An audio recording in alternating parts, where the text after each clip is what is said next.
Moi boa noite, que tal? Estamos xa a martes, estamos a día 21 e sabes que nos 22 minutos imos resumir a actualidade local. Facémolo como cada noite onde nos sintonizades dende a televisión local. Moitas grazas por achegarvos unha noite máis. Comezamos falando hoxe con primeira referencia da entrega de diplomas da UNED Senior. Todo un récord este ano. Case 90 persoas participaron desta actividade formativa. A UNED Senior 2026, impulsada polo Concello das Pontes e a Universidade da Coruña, despediu onte a súa 8ª edición da man da última das sesións formativas deste curso e coa tradicional entrega de diplomas. E que os 86 alumnos e alumnas desta convocatoria pecharon estes 2 meses de charlas maxistrais da man da recollida de certificados que acreditan o bo aproveitamento destas 9 sesións nas que este ano se dividiu a formación ofertada. A Dil de Benestar Social Tania Pardo foi a encargada de presidir esta entrega, a que seguiu a última das conferencias desta convocatoria da que se encargou o profesor Salvador Fojón, que abordou as causas, consecuencias e solucións do cambio climático. Un exercicio máis, a UNED Senior das Pontes volviu a pecharse con todo un éxito, non só de estudantes, senón tamén de contidos con temáticas tan diversas como a saúde, o cambio climático ou a chegada da inteligencia artificial, e que foron do máis aplaudidas polos participantes. Unha satisfacción tanto de programa como de participación que augura, sen dúbida algunha, unha xa novena convocatoria neste programa de cara ao 2027. E nova actividade provida dende Coempo vai ser dobre, porque nun principio falamos do mercado de primavera. Vai ser unha oportunidade de ter unhas rebaixas previas ás rebaixas. Vai ser cun acto público, cun acto ademais lúdico e festivo, que vai incluir, ademais de xogos para os nenos, ademais de actividades varias, outra novidade importante, unha festa gastronómica, a Festa da Tortilla. A Asociación de Comerciantes Hostaleiros Coempo está xa a preparar unha nova actividade dirixida a fomentar precisamente a actividade do comercio de proximidade. Nesta ocasión, aproveitando a primavera e denantes do inicio das rebaixas de verán, van poñer en marcha a primeira edición da Feira de Primavera. Será os días 23 e 24 de maio no Patio de Santa María e vai consistir nun mercado de oportunidades onde todas as tendas participantes van ofrecer interesantes produtos de todo tipo e a prezos moi competitivos. A xornada tamén vai incluir unha festa gastronómica dedicada a un prato tan saboroso como é a tortilla e coa que participarán varios espazos hostaleiros locais e unha zona de xogos infantil para o público máis novo. O prazo de inscripción das tendas para sumarse a esta iniciativa vai estar aberto ata o luns da vindeira semana e non é preciso ser socio de Coempo para sumarse á mesma.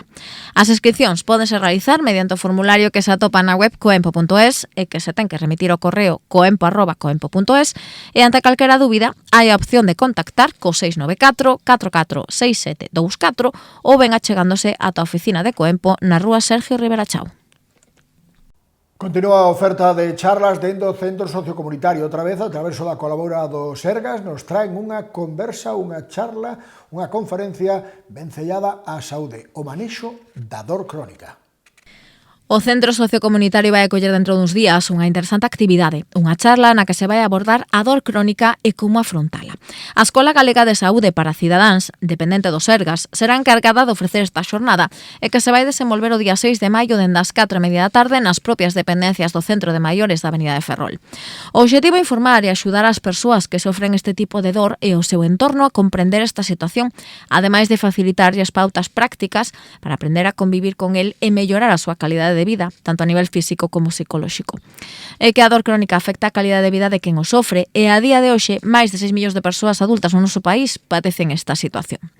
Para esta sesión vai se contar coa enfermeira Ana Isabel Calvo Pérez, que dará a coñecer as características deste tipo de dor, as súas tipoloxías, as diferentes escalas que existen para a súa avaliación e cales son os mellores hábitos de vida e recomendacións para mitigar esta situación.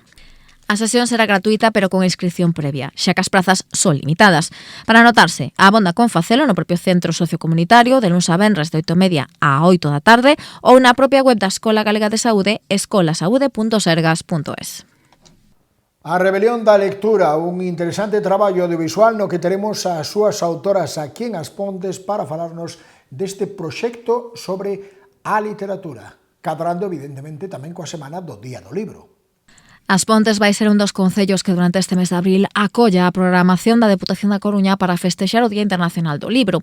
De feito, o Goberno Provincial apostou por unha serie de proxeccións de A rebelión da lectura das directoras Asun Losada e Alma Alonso, un documental que profundiza nos 20 anos da historia da Asociación Espazo Lectura do Valviñor. A produción audiovisual, duns 90 minutos, recolle o traballo constante deste colectivo no fomento da cultura lectora, en especial en galego, e reúne as voces de máis de medio cento de persoas que formaron parte deste camiño, como os escritores Ledicia Costas, Pedro Feijó, Fina Casal de Rei, Paula Carballeira ou Fran Alonso, o que se suman á banda sonora orixinal composta por Margarida Mariño e que inclúe un tema da Banda da Loba. Tras pasar por Camariñas, Fene, Negreira, Betanzos, Cedeira e Rianxo, a rebelión da lectura chega este venres ás Pontes, concretamente a Casa do Peso, onde se proxectará dende as 8 do serán. A semana do seu remate arrincará un coloquio coas súas directoras, unha cita que estará aberta a todo tipo de público que desexe sumarse a esta interesante proposta. ¿En qué te vas a especializar? Esa é a gran pregunta. Todo proxecto de Espazo Lectura é un acto de xenerosidade colectiva, ¿no? Contribuímos entre todos a ofrecer un proxecto que nos enriquece a todos. Non ten por que ser un proxecto deslumbrante que teña detrás un orzamento potentísimo. Espazo Lectura nunca obtivo, pero ten un capital humano brutal. Isto non é un negocio, este é un espazo de liberdade. Todas as escritoras galegas que acudimos a Espazo Lectura sentímonos como Taylor Swift. Pareceume que era algo como un pouco unha utopía, non?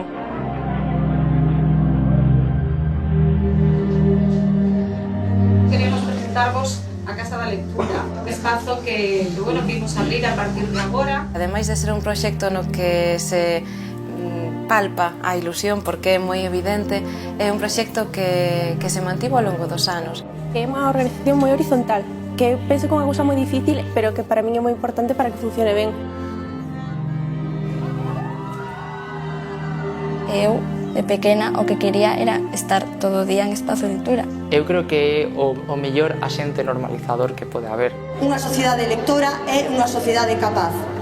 Precisamente por iso non temos dúbidas. Onde hai libros, hai futuro. Isto servirá para algo, algo quedará na xente. Isto será unha semente de algo. E con Espazo Lectura tes a seguridade. Únete á rebelión da lectura. Levantade as armas da lectura. Oxalá houvese un Espazo Lectura en cada comarca de Galicia, porque este país sería outro. Neste primeiro treito do ano, a Deputación da Coruña está a adxudicar diferentes subvencións, diferentes axudas, achega, neste caso falamos das deportivas que atixa varios clubes de As Pontes. Tamén é certo que, ademais, tamén onte facía públicas as musicais e no eido, sobre todo o tradicional. E temos a Asociación de Amigos da Música de As Pontes que tamén se fixeron cunha desas axudas.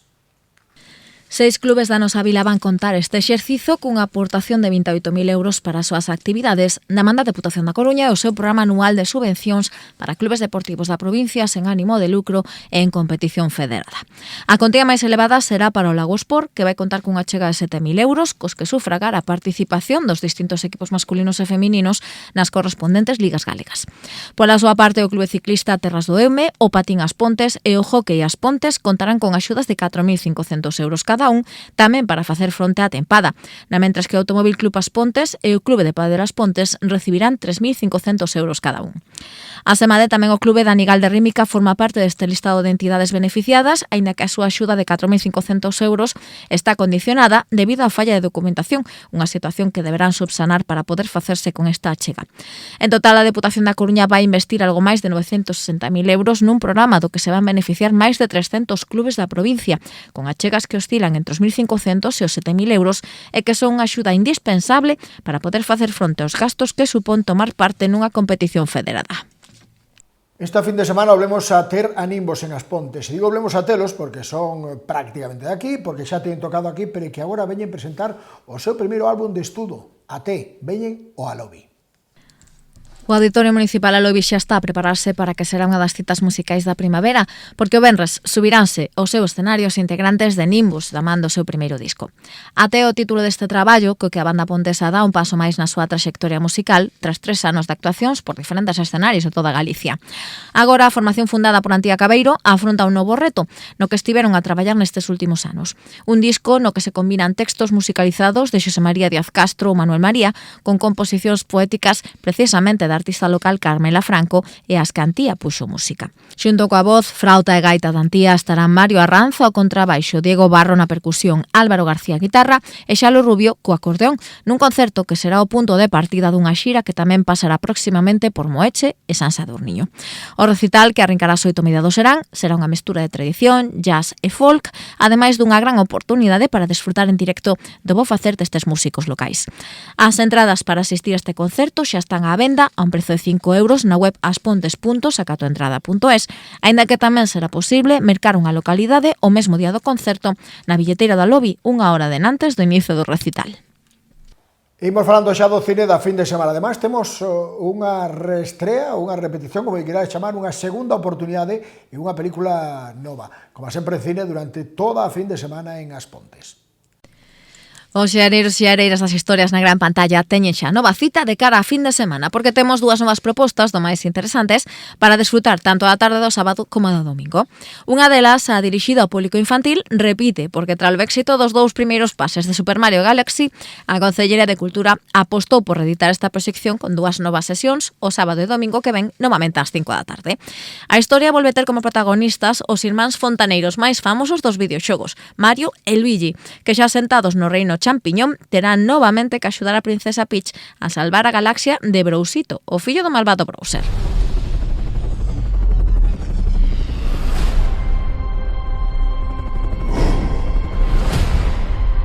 Exijo que liberéis a mi padre.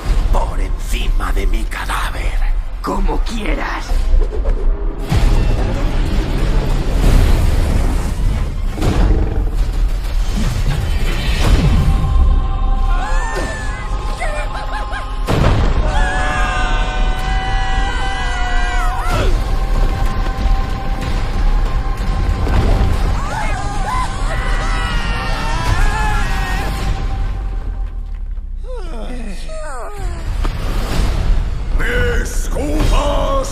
¡Vuestro rey ha retornado! ¡Sí!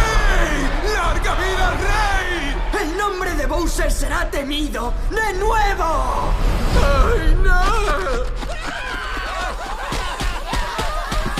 Por favor, calma, calma. Toad, prepara el equipaje. ¡Vámonos! ¡Let's go! ¡Oh, princesa! Os vais a arrepentir.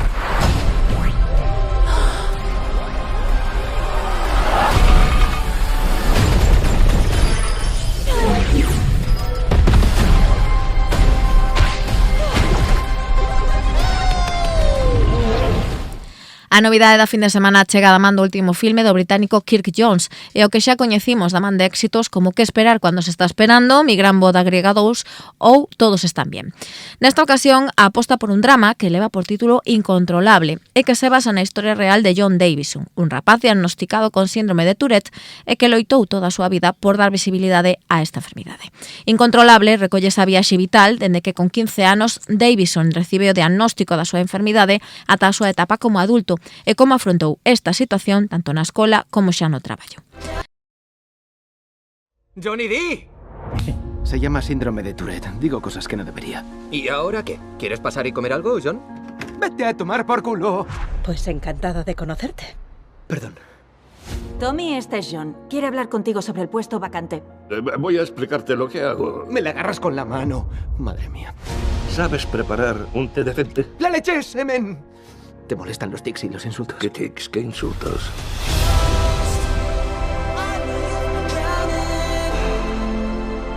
No creo que el Tourette sea el problema.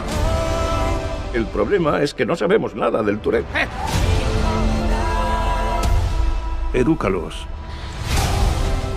Robert Aramayo, Maxine Pike e Shirley Henderson protagonizan esta comedia dramática que xa ten 3 premios BAFTA ás súas costas, entre eles o de mellor actor, e que poderemos desfrutar o sábado en dobre sesión ás 7:30 das 10 da noite e o domingo dende as 10 da noite. Como sempre, as localidades xa están á venda na web aspontes.sacatoentrada.es ou na mesma billeteira da Casa do Peso denantes de cada pase. Foi todo, ata aquí chegaba a información deste martes. Mañá é mércores e mañá queremos volver contar contigo. Nos estaremos como cada noite na televisión local. Sintonízanos neste informativo diario no que che contaremos a actualidade dun mércores 22 de abril. Grazas de que mañá, boa noite e bo descanso.